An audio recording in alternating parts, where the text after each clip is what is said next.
Good evening. Welcome to California Today. I'm Ling Zhang. Here's a preview of some of today's stories. The man who attacked Paul Pelosi had his first court appearance. He pleaded not guilty and is being held without bail until his next hearing. Leaked documents show some government organizations may have worked with social media to police information. One constitutional lawyer says it's a violation of the First Amendment. With the 1 week left until the midterm elections, the Los Angeles mayoral race is picking up. A former president recently endorsed a candidate. Paul Pelosi's alleged attacker pleaded not guilty during his first court appearance on Tuesday. He is currently held without bail until his next hearing. 42-year-old David DePape, who allegedly assaulted Paul Pelosi with a hammer, pleaded not guilty on Tuesday to attempted murder and other charges during his first court appearance. Adam Lipson, the public defender representing DePape, entered the pleas. I'm not going to add to all the speculation by talking about the facts of this case right now. What I will say is that there's also been a lot of speculation regarding Mr. DePape's vulnerability to misinformation, and that's certainly something that we're going to look into, that we're going to delve into as his defense team. Lipson told reporters after the hearing that he has not had an opportunity to see the police reports and met with his client for the first time late Monday. Prosecutors motioned for no bail, and DePape will be held without bail until at least the next scheduled hearing on November 4th. San Francisco District Attorney Brooke Jenkins had said her office would petition for no bail, quote, based on the obvious and severe public safety risk that the defendant poses to San Francisco as well as the outer community. DePape has a number of state charges, including attempted murder, elder abuse, and assault with a deadly weapon. He was also charged by federal prosecutors with assault and attempted kidnapping. The federal government has filed their own charges. They've placed a hold on Mr. DePape. If he's released from custody by San Francisco, he would be immediately taken into federal custody. According to charging documents, DePape broke into the Pelosi residence in the early morning hours of October 28th. Paul Pelosi called the police. Officers on the scene witnessed DePape strike Paul Pelosi in the head with a hammer. Both DePape and Paul Pelosi were taken to Zuckerberg San Francisco General Hospital after the attack. Paul Pelosi later told investigators that he had never seen DePape, though he told a dispatcher that DePape was a friend, according to dispatch audio. We're going to be doing a comprehensive investigation of what happened. We're going to be looking into Mr. DePape, his mental state, and I'm not going to talk any further of that until I have more information in order to speak accurately and correctly. DePape faces up to 50 years in prison if convicted on the federal charges. He faces up to life in state prison if convicted on the state charges. Leaked documents show that government organizations may have been working with social media to silence parts of the American public. NTD's Daniel Hall talked to one constitutional lawyer who says this is a clear violation of the First Amendment. Years of leaked documents show the Department of Homeland Security may be working with tech platforms to allegedly police what it believes is disinformation. That's according to a recent report from The Intercept. The documents were obtained through leaks, public documents, and an ongoing lawsuit by Missouri Attorney General Eric Schmidt. The Intercept first reported the documents on Monday. I'd say this is a clear violation of the First Amendment. The First Amendment, among other things, protects against companies being compelled to act in service of government agencies, which is exactly what's going on here with the Department of Homeland Security. Also, not even to mention the freedom of speech of people who are speaking on various online outlets. Alexander Haberbush, a constitutional attorney, says the companies at the very least may be running afoul of state actor doctrine. That means they must respect things like the First Amendment. He added that the censorship is both frightening and unprecedented. In preparation for this, I've I've tried to come up with any kind of close comparison that I can find in U.S. history. There is none. You have to look at the history of the Soviet Union or of Nazi Germany to see this kind of curtailment of free speech that's been contemplated in this action from the government. Earlier this year, the DHS announced the Disinformation Governance Board. Haberbush cited other examples of government influence on social media, including the National Security Council. In a 2021 statement excerpted from NSC on National Strategy for Countering Domestic Terrorism, they said that these efforts speak to a broader priority, quote, enhancing public faith in government. So they are saying explicitly the reason for these curtailments of free speech and to control information published on social media platforms is because they want to enhance public faith in government. That is very dangerous, because what that means is that pro-government speech is acceptable. The document showed the Cybersecurity and Infrastructure Security Agency, or CISA, which is part of the DHS, policed misinformation, disinformation, and something they call malinformation. The way they define that is factual information shared typically out of context with harmful intent. That's factual information that they're suppressing. So the government wants not only to control the content of what is spoken, they want to make sure they're controlling all the connotations too. It's literally an effort to control competing narratives. Despite disbanding the controversial Disinformation Governance Board, The Intercept reports that the DHS is still working to police the spread of information. The focus is allegedly on a range of topics, including COVID-19, vaccines, racial issues, the withdrawal of U.S. troops from Afghanistan, and Ukrainian aid. Emails between officials at the DHS, the Center of Internet Security, and Twitter described how content should be removed leading up to the 2020 election. Meeting notes read, social media companies will process reports and will provide timely responses to include the removal of reported misinformation from the platform where possible. A spokesperson for Twitter wrote in a statement to The Intercept, "We do not coordinate with other entities when making content moderation decisions, and we independently evaluate content in line with Twitter rules." In June, Twitter head of legal policy, trust, and safety Vijay Gov't partnered in drafting a report to CISA.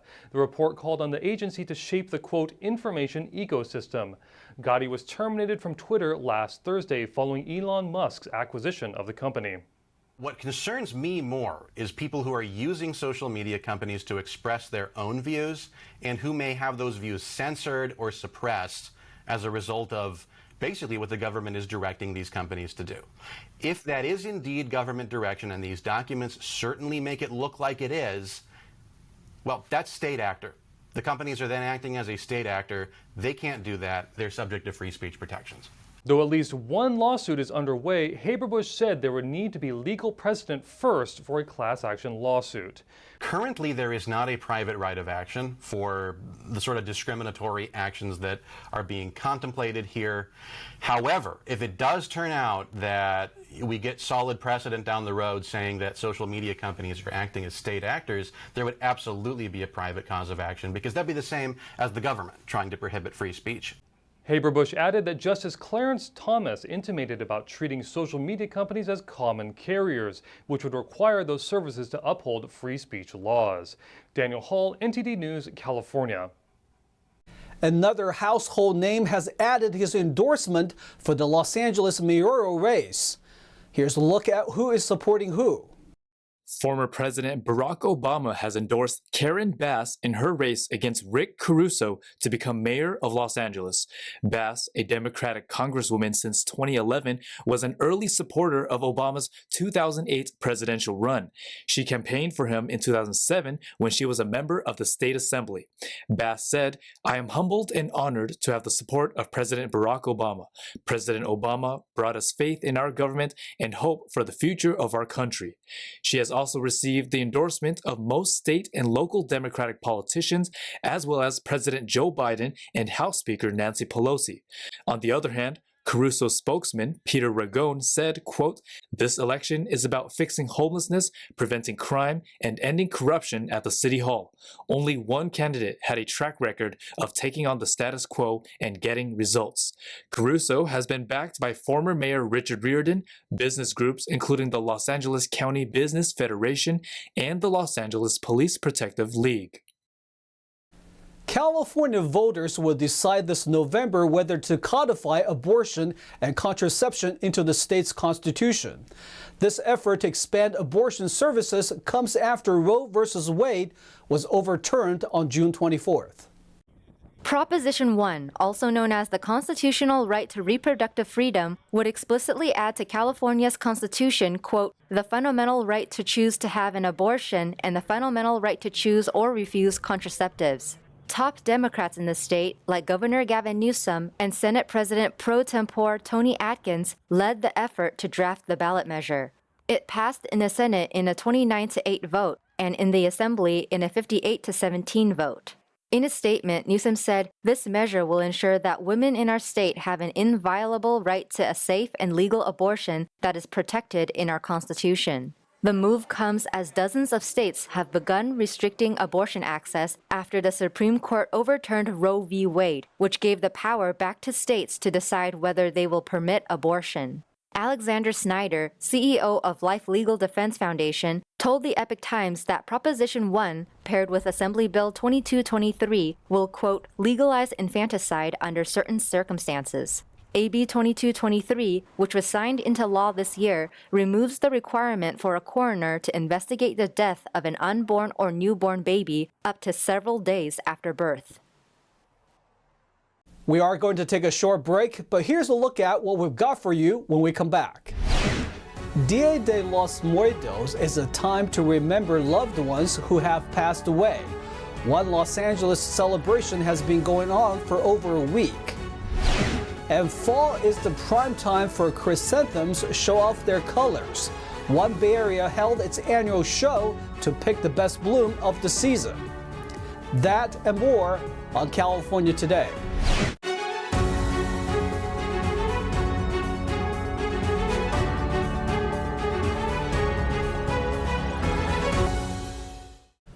Tuesday marks the beginning of a two-day celebration in remembrance of loved ones who have passed away.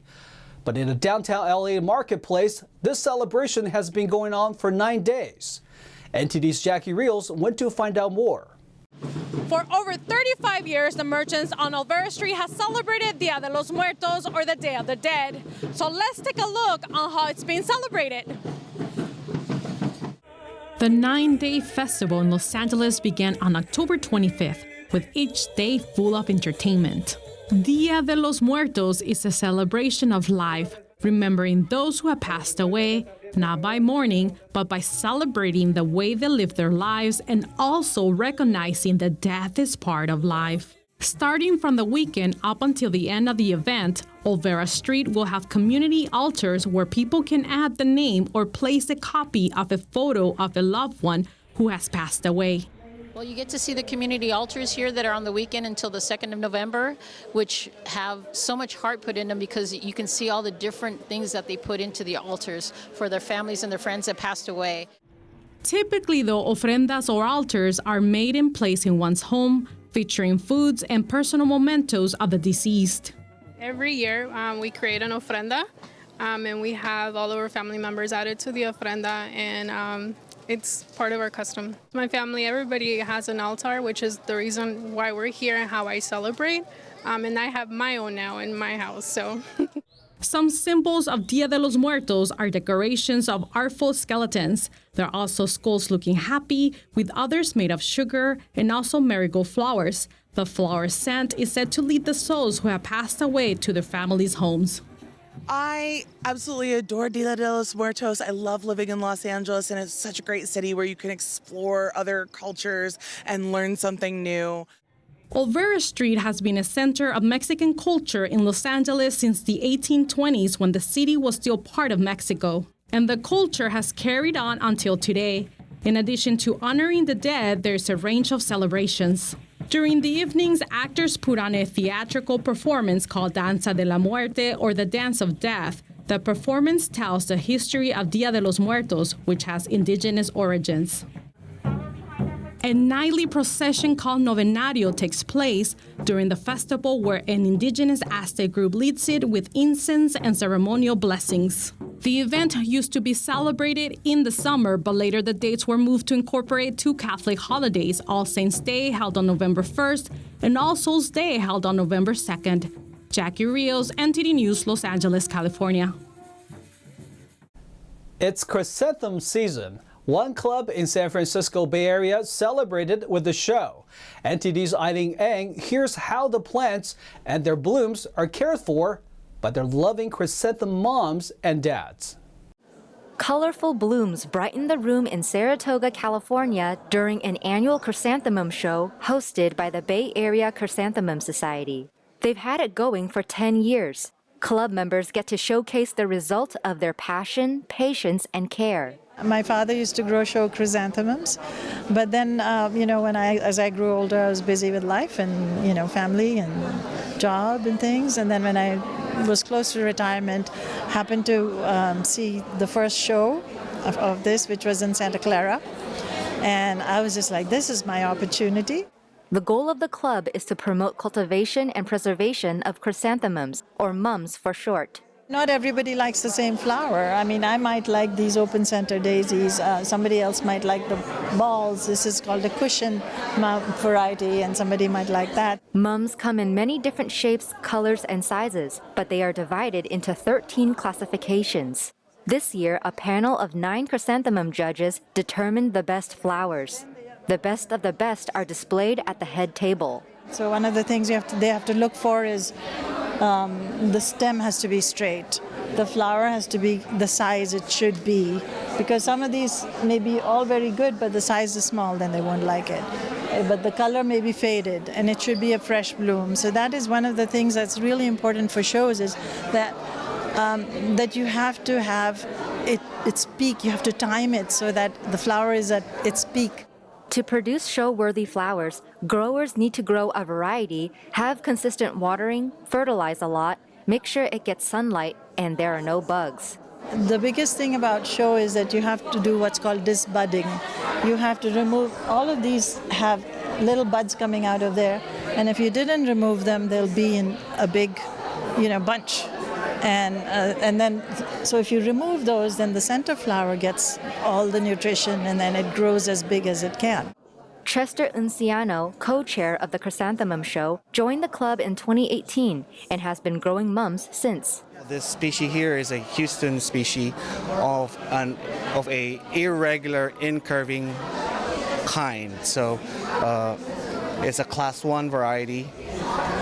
And it's Class A because it's a bigger variety. The growing season starts from cutting in April until blooming in late summer or early winter, around October. It's the discovery of new cultivars and how to get better from growing them. And just the diversity of the plants makes you keep going. The process is very enjoyable and very fun, and I love to grow flower, and it's rewarding that I got first prize for this one. Woolman bought the plant from a sample sale and had no idea it would grow to be a unique flower. I did not know how it looks like until I saw it this week. It opens up this week, I just saw it. And I picked that because the name, nobody can spell the name, and then it's exotic. And also it's a Japanese imperial flower, the symbol. Growers tend to grow more in hopes that at least one is presentable. Therefore, people can submit multiple entries. I never knew that chrysanthemums could turn into a bonsai. So this is my first year trying chrysanthemum bonsai. So I entered 4 of them. When you create something that's really good, it has its own satisfaction. So it's a journey, really, not just the last day. Although winners only receive a ribbon, seeing people's smiles is their greatest reward. There's this lady on a wheelchair yesterday. I think she was being wheeled in by her granddaughter, and she saw the blooms out there, and she was pointing the yellow bloom, I want to take a picture of this and this and this. So I was like, oh, that was cute. The nonprofit is funded by their cutting sales in June. The club consists of about 100 members. Eileen Ang, NTD News, California. Now let's check in with NTD's Thomas Christian for today's Sports Roundup.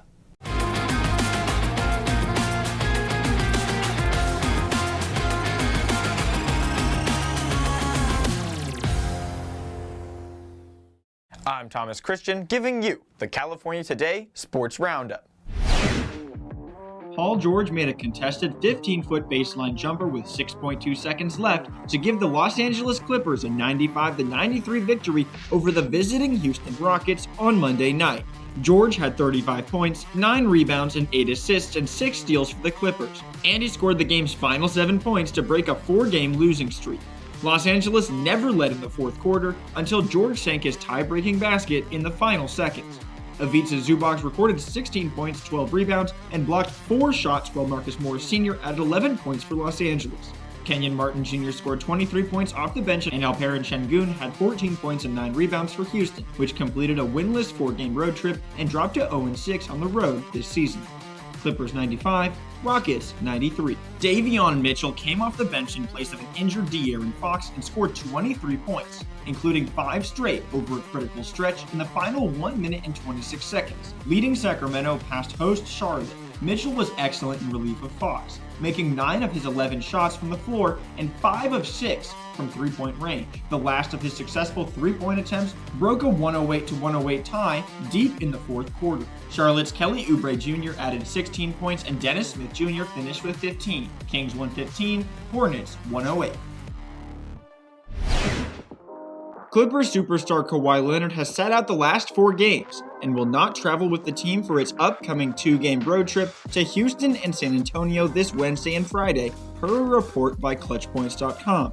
The 2-time Finals MVP is still dealing with a knee issue that kept him out all of last season. LA's title hopes this season are predicated on Leonard being healthy enough to lead this team to the playoffs and beyond, but all of their postseason dreams depend on Leonard's knees being in playing shape. Leonard did come off the bench in 2 games this season, playing around 20 minutes both games, and scored just 11 and 14 points. Leonard's next opportunity to play will be this Sunday when the Clippers take on the Utah Jazz at home. The Golden State Warriors have exercised team options for the 2023-24 season for 3 of their core youth players. Third-year center James Wiseman, and second-year players Moses Moody and Jonathan Kuminga. All 3 are lottery picks expected to become, at the very least, high-value role players for Golden State. Wiseman, the highest drafted of the 3 at number 2 overall, earned himself a $12.2 million extension for next season, even though he has only played in 46 NBA games since coming into the league in 2020. Jonathan Kuminga, the second-year man drafted 7th overall in 2021, played in stretches for the Warriors in their postseason title run, including spot minutes in the finals and solid rotation minutes in place of Gary Payton II during the second round and Western Conference Finals. His extension for next year is worth $6.01 million. Moses Moody is the one most likely to fly under the radar, drafted 14th overall in 2021. Still, his game seems to be the most well-suited for the modern NBA of the 3, as a long wing with a good feel from three-point range is highly effective. His extension is reportedly worth $3.92 million. Moses Moody and Jonathan Kuminga are both extension eligible again for the 2024-25 NBA campaign. And that's all for the sports. That's all we've got for you tonight. We'd like you to join us again on California Today every weekday at 8:30 p.m. Make sure to check out our broadcasts on our California Today webpage. You can find it at ntd.com/California-Today. You can also find all of our top latest clips there, ready to share with friends and family. Send us a message on Twitter, Facebook, or Instagram, or through our email, california.today@ntd.com. I'm Liang Zhang. Have a wonderful evening.